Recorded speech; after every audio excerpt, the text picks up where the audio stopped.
Back from the range with the Remington R51. Very interesting gun with a very uncommon locking mechanism and recoil mechanism. Took it through its paces. Did full magazine +1 as always, as well as our multi-load test, shooting everything from 65 up to 165 grain. And then, as always, a 5-shot group from 7 yards using Nosler 115 grain match. I'll roll in the footage and let you guys take a look.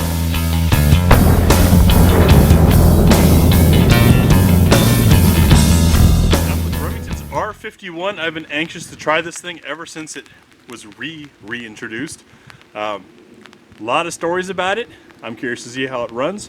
We're gonna do our full mag +1. The magazines aren't labeled, so kind of guessing. I believe I've got 6 or so rounds in there and 1 more, but it just wouldn't take any more ammo. We'll do our full mag, drop the mag. Of course, the grip safety there helps make that extra safe. And put in our top off. Let's see how it runs.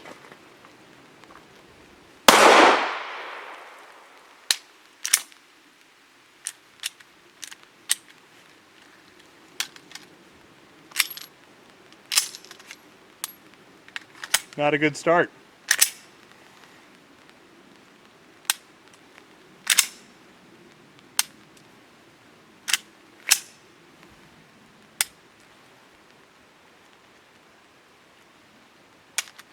Magazine will barely release.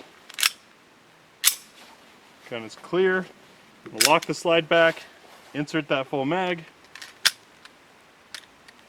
drop the slide.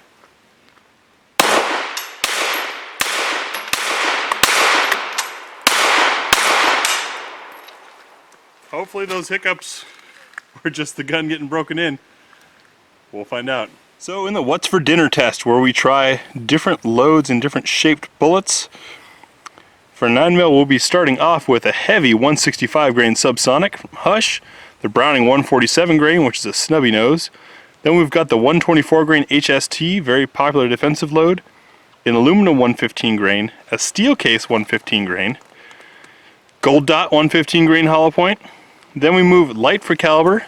Hornady's Critical Defense Light, that short little oddly shaped thing, is only 100 grains. The Winchester Super Clean is 90 grain using zinc core.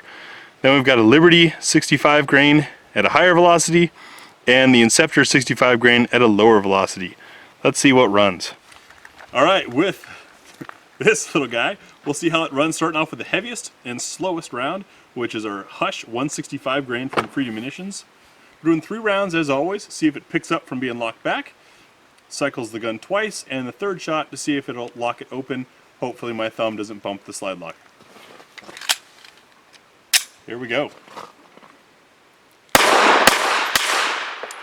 Ran just fine with 165. Next is Browning's 147 grain. This is a snubby guy. Also subsonic.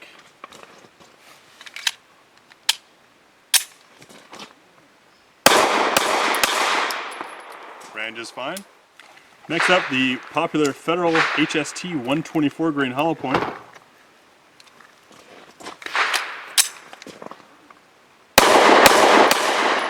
Snappy. Runs just fine. Now moving into 115 grain, we've got Blazer aluminum case. Now, if you ever wondered why aluminum and steel case doesn't always work in every gun, that's because there's more friction between the casings in the magazine and in the feeding. Also, aluminum expands more and steel expands less than brass does in the chamber, and so some guns simply won't run with it. Let's see how the Remington does. Just fine with the aluminum. Tool ammo, 115 grain steel case.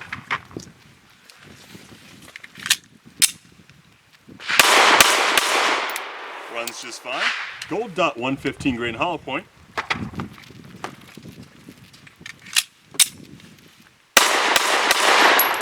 Runs just fine.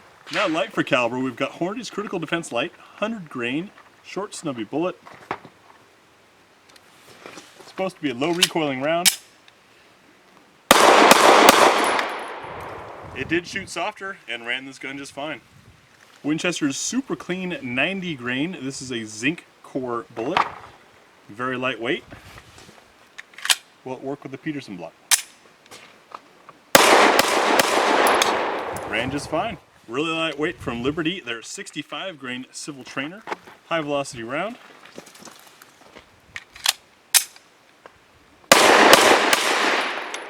Now the Inceptor RNP, also 65 grain, but about 200 feet per second slower than the Liberty load we just shot.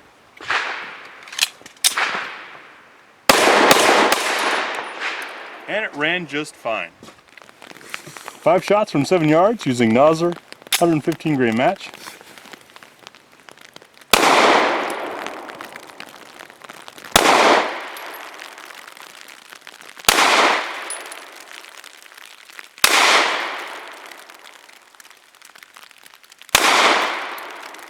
Hit way low. So now that you've seen it, I gotta say I was surprised at the shot group hitting so low.